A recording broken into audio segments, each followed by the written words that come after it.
నమస్తే friends, please subscribe my channel Swapna నందలాక్స్. ఇప్పుడు మనం చింతకాయ పచ్చడి తయారు చేసుకుందామా. ఇలా సింపుల్గా ఎవరైనా ఈజీగా కొత్తగా పెళ్ళైన వారైనా బ్యాచిలర్స్ అయినా ఎవరైనా ఈజీగా తయారు చేసుకోవచ్చు. Ready to watch. చింతకాయలు 50 గ్రాముల చింతకాయలను ఇలా చిన్న ముక్కలుగా కట్ చేసుకొని నీళ్ళలో కడిగి ఆ నీటిని తీసేసి ఇలా వేరొక గిన్నెలో పెట్టుకోవాలి. మనకు కావాల్సినది చింతకాయలు. నీళ్ళు చూడండి ఎంత నల్లగా వచ్చాయో. కడగకుండా అలాగే వేస్తే ఇంత నల్లగా నీళ్ళు అనేది వస్తాయి. కాబట్టి ముందుగా మనం కడిగి నీళ్ళను తీసేసి ఇలా పెట్టుకోవాలి. కావాల్సినవి జీలకర్ర, నూనె, దొడ్డుప్పు, వెల్లుల్లిపాయలు, పచ్చిమిర్చి, కావలసిన పదార్థాలు. మీరు టేస్ట్ని తగ్గట్టు పచ్చిమిర్చి, వెల్లుల్లి అనేది వేసుకోండి. ఎందుకంటే కొంతమంది కారం ఘాటుగా ఎక్కువగా తినే వాళ్ళైతే ఎక్కువ వేసుకోండి.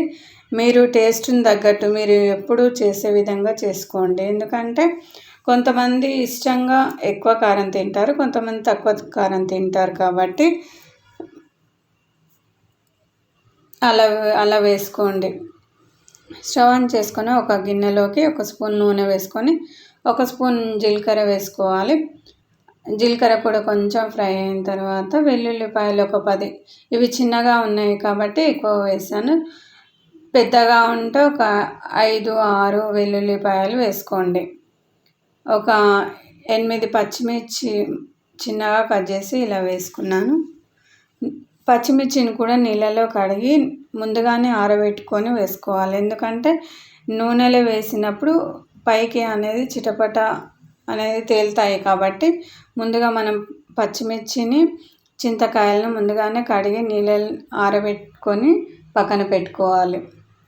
తర్వాత పచ్చిమిర్చి వేసిన తర్వాత 1 స్పూన్ పసుపు కూడా వేసుకొని ఇలా ఫ్రై చేసుకోవాలి.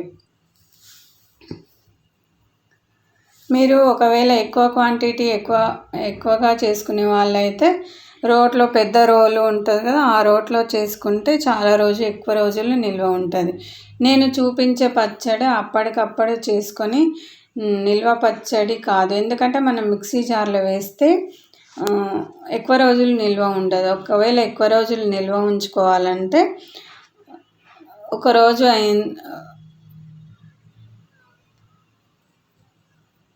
ఫ్రిడ్జ్లో పెట్టుకుంటే చాలా ఎక్కువ రోజులు నిల్వ ఉంటుంది.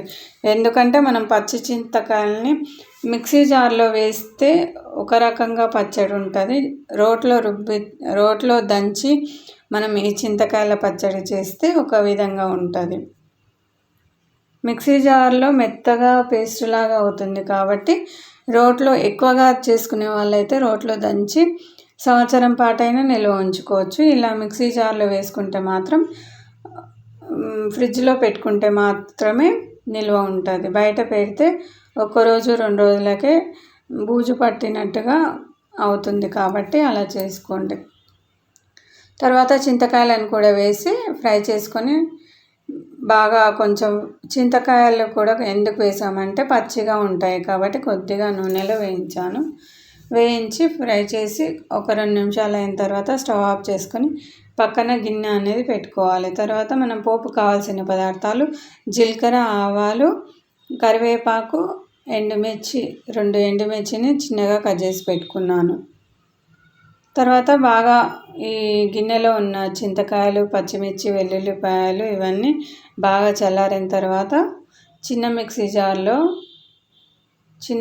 జార్లో మీరు ఎక్కువగా చేసుకుంటే కొద్దిగా వేసుకుంటూ మిక్సీని పట్టండి. ఒకవేళ తక్కువ క్వాంటిటీ అయితే ఇలా కొద్దిగా ఉంటే ఒకటేసారి మిక్సీ జార్లో వేసుకోండి. ఇలా మొత్తాన్ని మిక్సీ జార్లో వేసుకొని 1 స్పూన్ దొడ్డుప్పు కూడా వేసుకొని మరీ మెత్తని పేస్ట్ లాగా కాకుండా పల్సని మిక్సీలో ఉంటుంది కదా, ఆ పల్సని దాన్ని ఒత్తితే మనం రోట్లో రుబ్బినట్టుగా కచ్చపచ్చగా నలుగుతుంది. మిక్సీ అనేది పట్టుకొని ఇలా తయారైన తర్వాత మనం పోపుని పెట్టుకోవాలి. స్టవ్ ఆన్ చేసుకొని ఒక గిన్నెలోకి మనం చింతకాయలు ఫ్రై చేసిన గిన్నెలోనే అదే గిన్నెలో పోపు పెట్టుకోండి. స్టవ్ ఆన్ చేసుకొని అదే గిన్నెలో 1 స్పూన్ నూనె వేసుకోండి. 1 స్పూన్ నూనె వేసుకొని పచ్చడి అనేది ఇలా గిన్నెలోకి మార్చాను. స్టవ్ ఆన్ చేసుకొని అదే గిన్నెలో 1 స్పూన్ నూనె వేసుకోవాలి.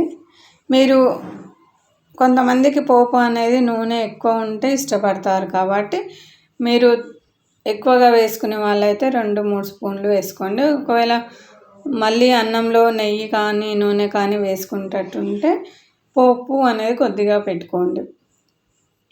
స్టవ్ ఆన్ చేసుకొని గిన్నెలోకి 1 స్పూన్ నూనె వేసుకొని 1 స్పూన్ జీలకర్ర 1 స్పూన్ ఆవాలు వేసుకొని మనం కట్ చేసి పెట్టుకున్న కరివేపాకు ఎండుమిర్చిని కూడా ఇలా వేసుకోండి. వేసుకొని ఫ్రై చేసుకోండి. కరివేపాకు అనేది కొంచెం కలర్ మారిన తర్వాత స్టవ్ ఆఫ్ చేసుకొని మనం